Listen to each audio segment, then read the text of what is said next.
invention of writing. Money and markets grow up together, and they make people more free, but also sometimes more vulnerable. Chapter 1. The Origin of Money.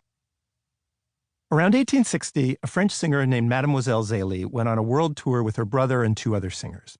At a stop at a small island in the South Pacific, where most people didn't use money, the singers agreed to sell tickets in exchange for whatever goods the islanders could provide. The show was a hit. A local chief attended. They sold 816 tickets. Zélie sang 5 songs from popular operas of the day. In a letter to her aunt, Zélie cataloged her pay for the show. 3 pigs, 23 turkeys, 44 hens, 5,000 coconuts, 1,200 pineapples, 120 bushels of bananas, 120 pumpkins, 1,500 oranges. But the windfall, Zélie wrote, left her with a problem. What to do with these proceeds? If she were at the market in Paris, Zélie told her aunt, she could sell everything for 4,000 francs. A nice haul. But here, how to resell this? How to cash in on all this? The fact is that it is quite difficult to hope to find money from buyers who themselves have paid in pumpkins and coconuts for the pleasure of listening to us. I'm told that a speculator from a nearby island will arrive tomorrow to make cash offers to me and my comrades. In the meantime, to keep our pigs alive, we feed them the pumpkins while the turkeys and chickens eat the bananas and oranges. In 1864, Zélie's letter was published as a footnote in a French book on the history of money. The British economist William Jevons loved that footnote so much that a decade later he used it to open his own book, Money and the Mechanism of Exchange. The moral of the story for Jevons?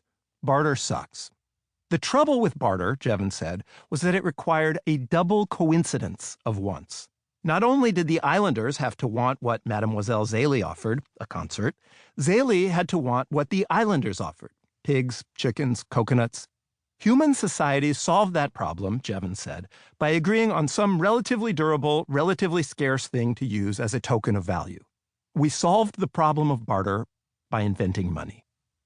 Adam Smith had said the same thing 100 years earlier, and Aristotle had said something similar a few thousand years before that. This theory, that money emerged from barter, is elegant and powerful and intuitive, but it suffers from one key weakness. There's no evidence that it's true. No example of a barter economy, pure and simple, has ever been described, let alone the emergence from it of money, the anthropologist Caroline Humphrey wrote in 1985, summarizing what anthropologists and historians had been pointing out for decades. The barter story reduces money to something cold and simple and objective, a tool for impersonal exchange. In fact, money is something much deeper and more complex.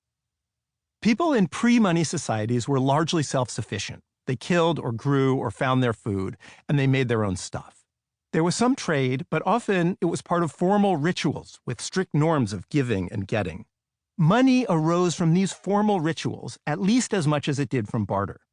In the case of Mademoiselle Zélie, the local custom where she visited would have been to take the pigs and turkeys and coconuts and bananas and throw a feast for everybody. This would have given her status, like the status people get today for paying for a new hospital wing or university library. The guests at the feast would likely have been obliged, in turn, to throw a feast for Zélie. Entire economies were built on this kind of reciprocity. On the northwest coast of North America, for example, at festivals called potlatch, Native American people spent days hanging out, making speeches, dancing, and giving stuff to each other. Gift-giving was a power move, like insisting on paying the check at a restaurant. Before the Europeans arrived, high-status people gave furs and canoes. By the 20th century, they were giving sewing machines and motorcycles. This wanton generosity freaked out the Canadians so much that the government made the practice illegal. People went to prison for giving stuff to each other.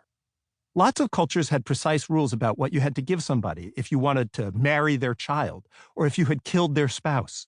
In many places, you had to give cattle. In other places, it was cowrie shells. In Fiji, it was sperm whale's teeth, and among Germanic tribes in Northern Europe, it was rings made of gold, silver, or bronze. Those tribes even had a specific word, vergild, man payment, for a payment to resolve a murder. Rules for ritual sacrifice were often similarly explicit. In Vanuatu, a group of islands in the South Pacific, only certain pigs with especially big tusks could be sacrificed.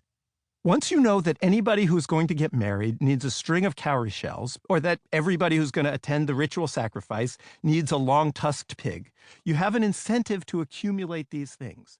Even if you have